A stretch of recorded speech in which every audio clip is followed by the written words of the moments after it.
मैं रेहान भाई का बहुत बहुत धन्यवाद करता हूं, शुक्रिया करता हूं। आज की तारीख में न केवल भारत बल्कि भारत से बाहर, इंडिया से बाहर आप कहीं भी चले जाइए। 2017 में मैं दुबई के अंदाज़े बयां के मुशायरे में आया था। अंदाज़े बयां का दुबई का वो मंच जिसने पूरी दुनिया में मुझे पहुंचाया, पूरी दुनिया में। आप सोच नहीं सकते हैं कि किसी वीडियो को कितना देखा जा सकता है। मेरी बड़ी बहन यहाँ पे साजिया जी बैठी हैं। ये लोग वो लोग हैं जिसको भी दाद दे देते हैं वो शायर बन जाता है। आप लोग जब जिस शेर पर आप उछल उछल के आप दोनों दाद देते हैं वही पूरे हिंदुस्तान में कोट किया जाता है। सच बता रहा हूँ, ये कैमरामैन इसी चीज़ को नोट करता रहता है। एडिट करके फिर वही वीडियो लगाई जाती है जिस पर इन्होंने दाद दी होती है। वही वीडियो फिर पूरे हिंदुस्तान में चलती है। लोग ये देखना चाहते हैं कि ये कैसा दाद देते हैं। बहुत अच्छे शिकर भाई, वाह वाह वाह। ये हमारे अबू रहमान साहब, सर आपका बहुत मैं शुक्रिया अदा करता हूँ कि इस महफ़िल में आपने मुझे बुलाया। और जब से ये महफ़िल शुरू हुई है, एक चीज़ मैंने बहुत मन से नोटिस किया कि आपने अपनी माता जी को ये महफ़िल डेडिकेट की है। मतलब मैं सच बता रहा हूँ, मुझे इसकी इतनी खुशी है। मैं माता जी को यहीं से चरण स्पर्श करके प्रणाम करता हूँ और उनसे आशीर्वाद की कामना करता हूँ। जी बहुत बहुत धन्यवाद। देवताओं का भी सम्मान यही होती है, देवताओं का भी सम्मान यही होती है, माँ न हिंदू न मुसलमान कभी होती है। तालियां बहुत कमज़ोर थी आपकी, इतने कमज़ोर तालियों में मेरी बात बनेगी नहीं। चलिए मैं शुरू होता हूं, सभी को प्रणाम करता हूं। बहुत अच्छा डाइस है ये कवि सम्मेलन, ये मुशायरा बहुत ऊंचा तक चला गया है। मैं कोशिश करूंगा थोड़ी देर तक इसको हम ज़मीन पर लेकर के आते हैं। जी भाई साहब, सर प्रणाम। शंभू भाई, मैं आज जब यहाँ पर आया हैदराबाद में, मेरे विषय में बताया मैं बिहार का रहने वाला हूँ। सर वहाँ शराब बंद हो गई तो मैं दिल्ली रहने लगा। अब दिल्ली वाले खुद ही एक एक करके बंद हो रहे हैं। अरे वाह वाह वाह, है ना भाई साहब। मैं सच बता रहा हूँ आपको, मैं आज जब हैदराबाद एयरपोर्ट पर उतरा तो सीन मेरे साथ जो हुआ उसने कमाल कर दिया। मैं एयरपोर्ट के बाहर निकला तो मैंने देखा दो आदमी आपस में आधे घंटे से गाली गलौज कर रहे थे। आधे घंटे में पूरा जाम लग गया, मुझसे रहा नहीं गया। मैं गाड़ी से उतरा, मैंने उन्हें समझाया, तब मारपीट हुई मेरे साथ। वो मुझे पकड़कर बुरी तरह धुनने लगे। मैंने फिर समझाया तो अच्छी तरह धुना। धुनने पर होता है। 4 लाइनें आपको सुनाऊंगा और आप यकीन मानिए आप सबको मजा आ जाएगा। एक बार बस मैं आपको बताऊं, यहाँ हैदराबाद में आकर के मुझे बिल्कुल भी ऐसा नहीं लगा कि मैं कहीं दूर आया हूँ। बिहार के बहुत लोग मिले मुझे यहाँ पर, बहुत लोग यहाँ भी 2-4 तो होंगे ही, बहुत सारे। देखिए इसमें हमारी कोई गलती नहीं है, सच बता रहा हूँ, इसमें हमारी कोई गलती नहीं है। मुझसे तो एक यहाँ पे पूछ रहे थे बैठे बैठे, यार एक बात बताओ शंभू भाई, ये ज़्यादातर बिहारी IAS IPS UPSC क्यों क्रैक करते हैं? मैंने बताया यार देखो, जितना तुम्हारे अंदर दिमाग है ना उतना तो हमारा खराब रहता है। तो हमारा तो मामला बिल्कुल अद्भुत है। मैं बस 2-4 मिनट लगेंगे, आप यकीन मानिए जितने लोग भी सुन रहे हैं, जो लोग उठकर चले गए हैं उन्हें बाद में अफसोस होगा, हालांकि वीडियो में देख करके उनको बड़ा मज़ा आएगा। लेकिन आप इन 4 लाइनों को सुनिए और जो भी मेरे पास अच्छा है वो सब कुछ आपको सुनाता हूँ। आप लोगों ने सुना होगा बार बार वो एक बात बस करता हूँ, उसके बाद फिर मैं अपनी बात शुरू करता हूँ। मैंने पिछले दिनों रेहान साहब मोदी जी से पूछा, यहाँ पे कुछ कांग्रेस के लोग भी होंगे। नहीं मैं उन पे कुछ नहीं कहूंगा, पता नहीं कब भाजपाई हो जाएं।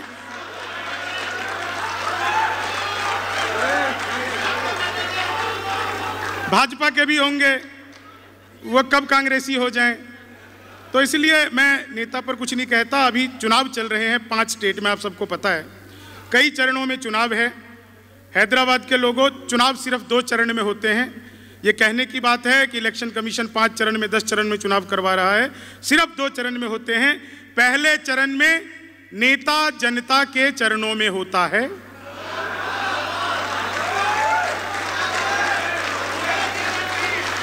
और दूसरे चरण में जनता नेता के चरण ढूंढती रहती है। बहुत अच्छे, वाह वाह और कोई चरण नहीं होता। धन्यवाद। बहुत सारी महिलाएं मुझे देख करके हंस रही हैं, इसमें मेरी कोई गलती नहीं। पिछले 6 महीने से रेहान साहब मैं नोटिस कर रहा हूं, बहुत सारी महिलाएं मुझे देख देख कर घूरती रहती हैं। दरअसल वो मुझे देख करके सोचती रहती है चलो अपना वाला तो ढंग का है। इस पे नहीं, मैं बता रहा हूं आपको, एक ब्यूटी पार्लर के बाहर मैंने एक लाइन लिखी हुई देखी थी। एक शेर आप सबने सुना होगा, हमारे मुशायरे कवि सम्मेलनों में बहुत कोट किया जाता है। वो शेर है कि खोल लेते दिल अगर हंस बोलकर यारों के साथ, तो हमें ना खोलना पड़ता यूं औजारों के साथ। आपने बहुत सुना होगा। मैंने एक ब्यूटी पार्लर के बाहर एक लाइन लिखी हुई पढ़ी, लिखा था सत्यम छुपम तब दिखम सुंदरम। मैं कई दिन तक हंसता रहा। शादी के ठीक 5वें दिन जहां से पत्नी तैयार होकर के आई थी, वो आदमी गया और जा करके उसने ब्यूटी पार्लर वाले को एप्पल का मोबाइल गिफ्ट किया। ब्यूटी पार्लर वाले ने उस डिब्बे को खोला, उसमें से नोकिया 1100 निकला। तो ब्यूटी पार्लर वाले ने पूछा भैया ये क्या मजाक है? बोला वही जो तुमने मेरे साथ किया है। इसी मजाक पे पूरा सब कुछ चलता रहता है। मैं 4 लाइनें आपको, देखो सर मैं आपको बता रहा हूं, ये ना हम पे इतने आरोप लगाती हैं महिलाएं, इतने आरोप लगाती है कि हम बेढंगे से रहते हैं, नहाते धोते नहीं। हम लोग हफ्ते में 1 दिन या महीने में 1 दिन के लिए भी अगर नाई की दुकान पर जाएं, दाढ़ी बनवा करके आए, बाल बनवा करके आए, कुछ भी करके आए, आते ही हम सबसे पहले नहाते हैं। साजिया जी, मैंने आज तक एक भी औरत ऐसी नहीं देखी जो ब्यूटी पार्लर से आने के बाद मुंह भी धोती हो।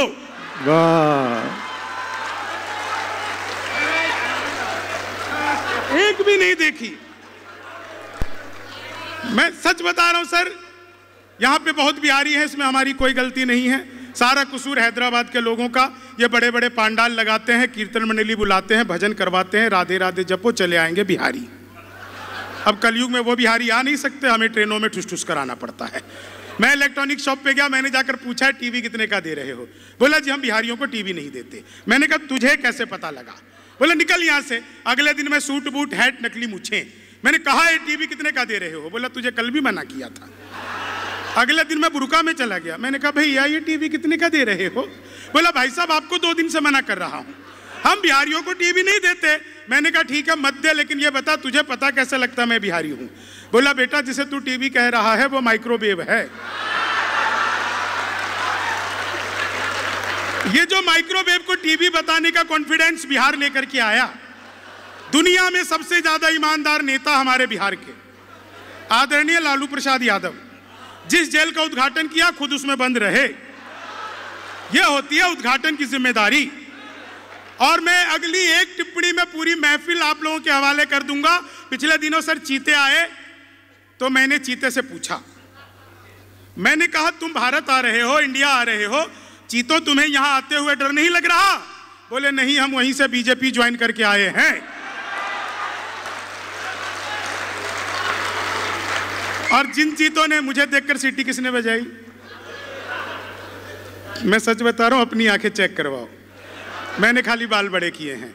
4 सुनना, बताओ मुझे देखकर सीटी, इतनी किस्मत थोड़ी खराब है।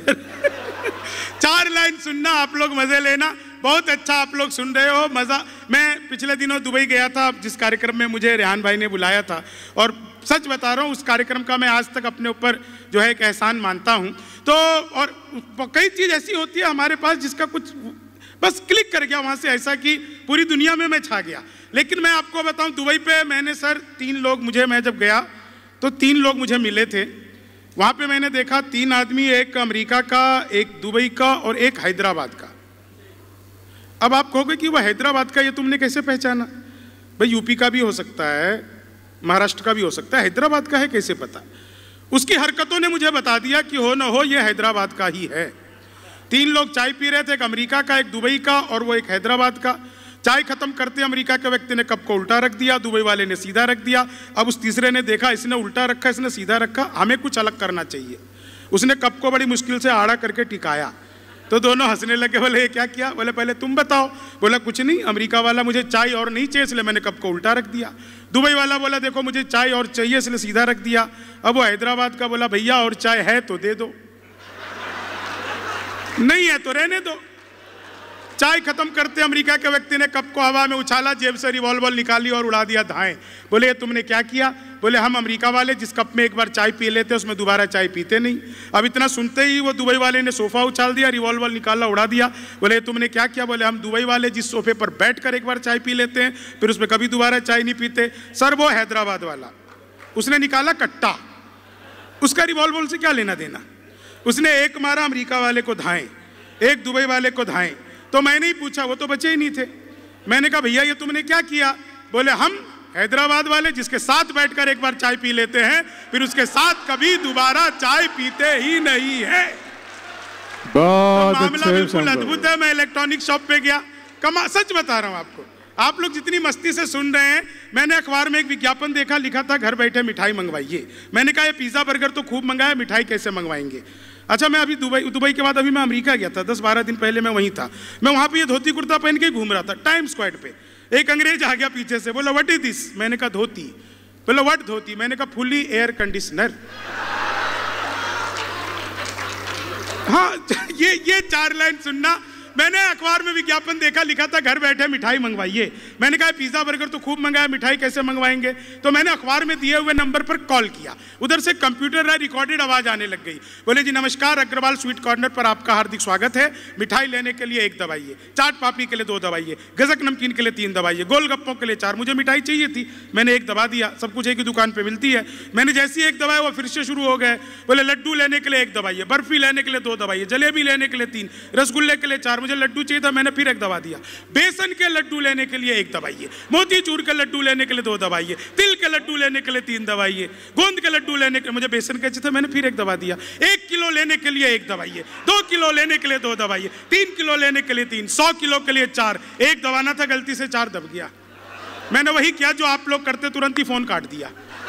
1 मिनट बाद कॉल बैक आ गई। बोले जी नमस्कार, हम अग्रवाल स्वीट कॉर्नर से बोल रहे हैं, आपके यहाँ से 100 किलो बेसन के लड्डू का ऑर्डर आया है, मिठाई किस पते पर भिजवानी है? मैंने कहा तो फंस गए, लेकिन बिहारी आदमी फंसता नहीं है, फंसाता भी नहीं है, बीच का रास्ता निकालता है। बोले जी जल्दी बताइए, आपके यहाँ से 100 किलो बेसन के लड्डू का ऑर्डर आया है, मिठाई किस पते पर भिजवानी है? मैंने कहा देखो भाई ये फोन किसने किया मुझे तो पता ही नहीं। घर में हम 9 भाई हैं, सबसे बड़े वाले से बात करने के लिए 1 दबाइए, उससे छोटे से बात करने के लिए 2 दबाइए, उससे छोटे से बात करने के लिए 3 दबाइए, और जब तक असली वाला ना मिल जाए तब तक दबाते जाइए, दबाते जाइए, दबाते जाइए, दबाते जाइए। आप लोग जिस मस्ती से सुन रहे हैं, आज जो एक कमाल हुआ, सच बता रहा हूं आपको, आज सच में कमाल हुआ। मैं जिस आपने इतना बढ़िया होटल में रुकवाया था, सब लोग उस होटल में इतने खुश थे कि मैं चाय पीने बाहर आ गया। चाय पीने में बाहर आया सर, तो मैंने देखा चाय वाले से कहा भाई चाय दे, उसने चाय दिया। तो एक कुत्ता आ गया मेरे भीतर, जो कुत्ते को देख करके लगा कि यार इसे कुछ देना चाहिए। मैंने तुरंत ही चाय वाले से एक बिस्किट का पैकेट मांगा, उसमें से मैंने एक बिस्किट निकाला और कुत्ते की तरफ फेंका। कुत्ते ने तुरंत लपका और बिस्किट लपकते ही उसने अलट पलट अलट पलट अलट पलट 1 मिनट में 12 बार पलटी खाई। तो मैंने चाय वाले की गिरबान पकड़ ली। मैंने कहा भाई ये तूने क्या मिला दिया था बिस्किट में? ये तो शुक्र है कि मैंने पहले नहीं खाया, नहीं तो मैं भी अलट पलट करता। वो चाय वाला बोला भाई साहब मुझे मत डांटो, बिस्कुट पतंजलि का है। बहुत अच्छे, वाह वाह। यही बात है कि बिस्कुट पतंजलि का है। खाते ही अनुलोम विलोम कपाल भाती सब एक साथ करने लग गया। ये महिलाएं इतना हंस रही हैं, घर पर भी ऐसी रहा करो। अगर ये घर पर ही इतना खुश रहेंगे तो काहे को आप लोग इतना पैसा खर्च करके हमें बुलाओगे, बाहर आकर के हंसोगे। वाह वाह। ये 4 लाइन सुनना, मैंने बताया था ना मुशायरा बहुत ऊपर तक चला गया है, इसको नीचे लाना पड़ेगा। आराम से, मैं वही कर रहा हूँ। ये 4 लाइन सुनना, आप सबको मजा आ जाएगा। आप लोग सच में बहुत अच्छा सुन रहे हो और इतना अच्छा मुझे मतलब इतनी देर में बुलाएगा। मैं बैठे बैठे सोच रहा था कब मेरा नंबर आएगा, कब मेरा नंबर आएगा, कब मेरा नंबर आएगा। अब ये 4 लाइन सुनना। बहुत सारे लोग आजकल रील्स बनाते हैं, रील्स बनाने वालों की एक लाइन लगी हुई है, मैंने 4 लाइनें उन रील्स लगाने वालों का, अच्छा साउंड वाले कहाँ पे हैं? पीछे है। देखो इसका थोड़ा सा ना आवाज ठीक कर देना, बहुत वैसे अच्छा है। दरअसल क्या है कि ये सब सुर में गाते हैं, मैं महिषासुर में गाता हूं। तो 4 लाइनें आपको सुनाता हूं रील्स बनाने वालों के लिए। कि लेनी थी जीत हमने मगर मात ले लिए, लेनी थी जीत हमने मगर मात। एक ये भाई साहब मेरा वीडियो बना रहे हो, आपको पता नहीं मेरा डिजिटल कैमरे से भी नेगेटिव आता है। बताओ आप मेरी वीडियो बनाओगे, घर जाके भाभी जी को दिखाओगे, वो जूम कर करके मुझे देखेगी, आपको अच्छा लगेगा?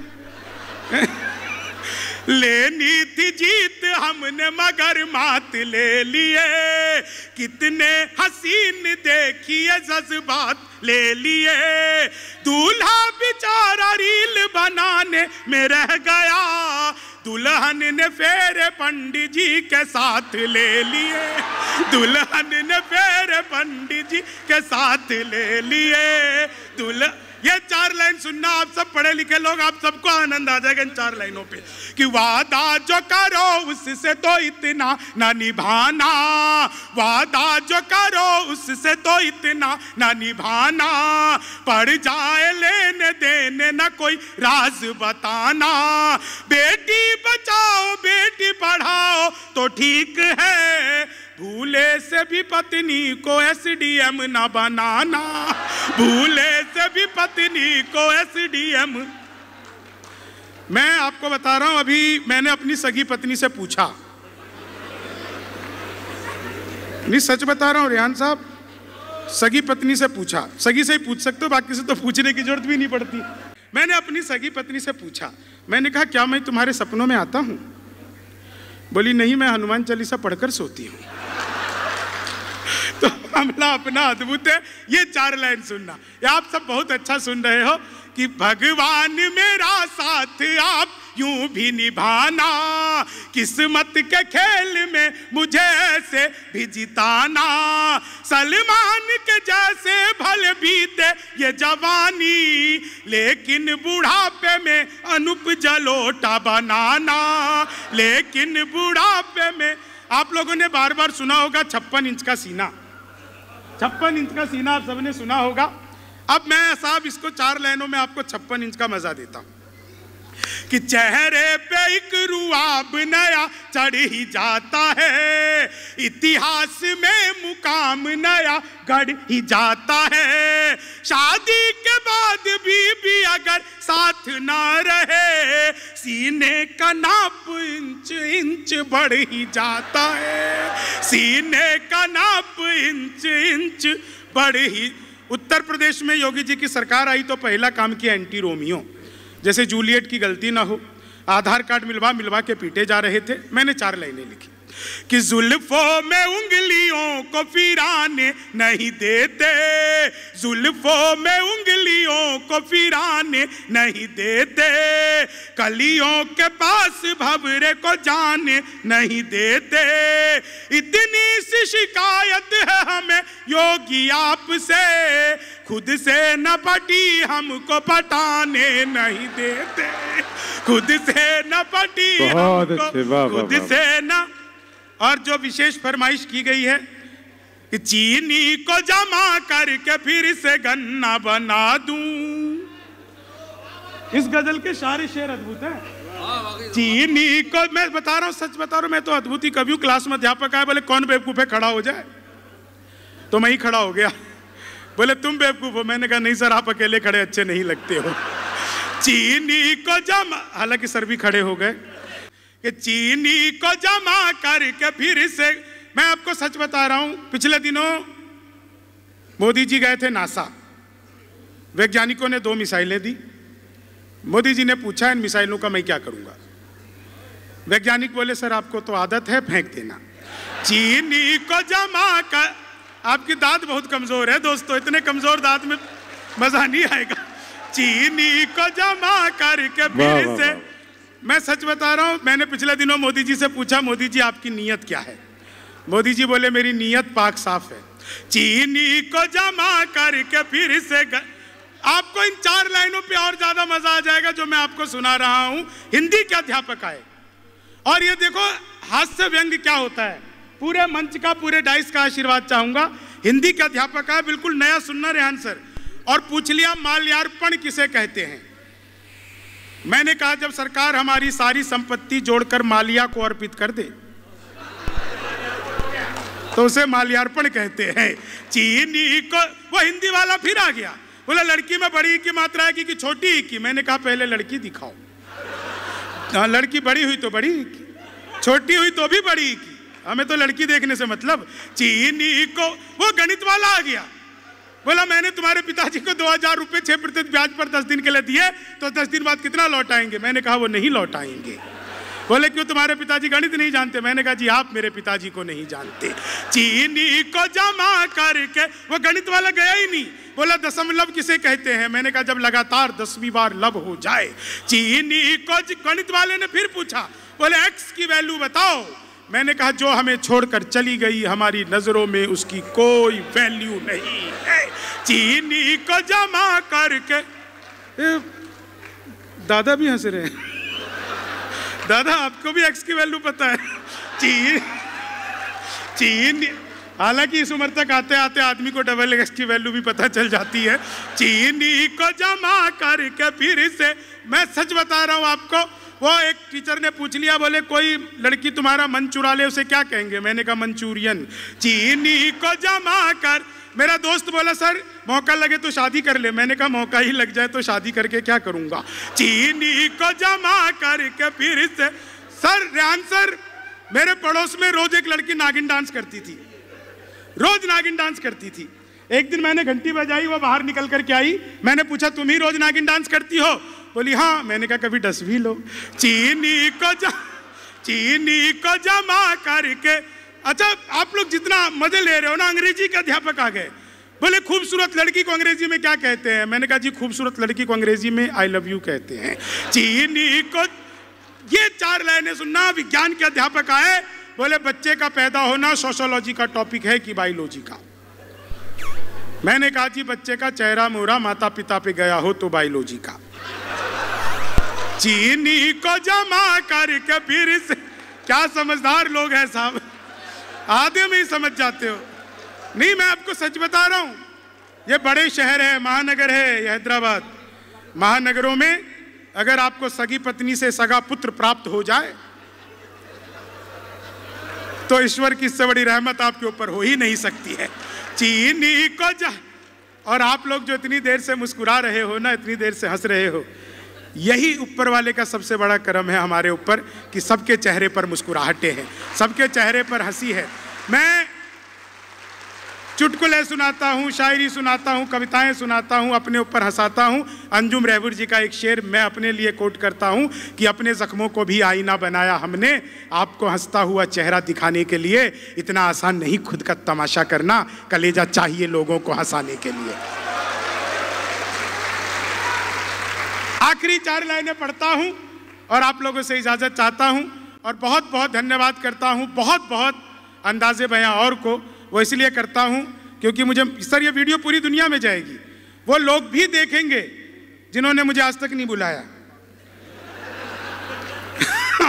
लेकिन उनको ये पता लगेगा कि आज की तारीख में शंभू शिखर पूरी दुनिया में अगर कहीं पर है तो उसमें सबसे बड़ा रोल अगर किसी का है तो अंदाजे बयां और के दुबई मुशायरा के उसी मंच का है जिस मंच से मेरी वीडियो पूरी दुनिया में गई। और मैं बहुत टीवी चैनल पर भी मुझसे पूछा इन्होंने, पिछले दिनों मैं तंजानिया गया था तो एक शो में सर तंजानिया में बड़ा अच्छा हुआ। बाकी सब लोग जो थे ना वो ऑन अराइवल वीज़ा के लाइन में लगे थे, मैं सिटीजनशिप के।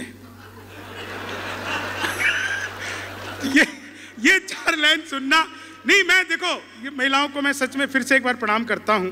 आप लोगों ने सुना होगा कॉपी पेस्ट।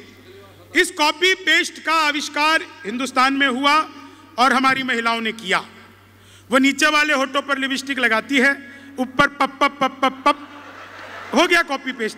चीनी को जमा करके नहीं। अच्छा एक बार देखो, जब इतना बड़ा हमारा मंच है, इतना बड़ा, एक बार सारे लोग हमारी स्पेस एजेंसी इसरो के लिए जोरदार तालियां बजाइए। ये तालियां सर इसरो के लिए मैंने इसलिए बजवाई है क्योंकि इसरो से मेरा बचपन का नाता है। जब मैं पहली बार स्कूल गया तो मैडम बोली लड़कियां उसरो में बैठेंगी। लड़के इस रो में बैठेंगे। चीनी को 4 अंतिम लाइनें सुनाता हूं और आप लोगों से विदा चाहता हूं कि पोशाक पुरानी लिए अभिनव हूं मनाओ, पोशाक पुरानी लिए अभिनव हूं मनाओ, नफरत में भी मैं प्यार का कलरव हूं मनाओ, रोने के लिए और भी महफिल है जहां में शंभू के साथ हास्य के उत्सव को मनाओ, शंभू के साथ। आप सबका बहुत बहुत धन्यवाद, बहुत बहुत शुक्रिया, प्रणाम।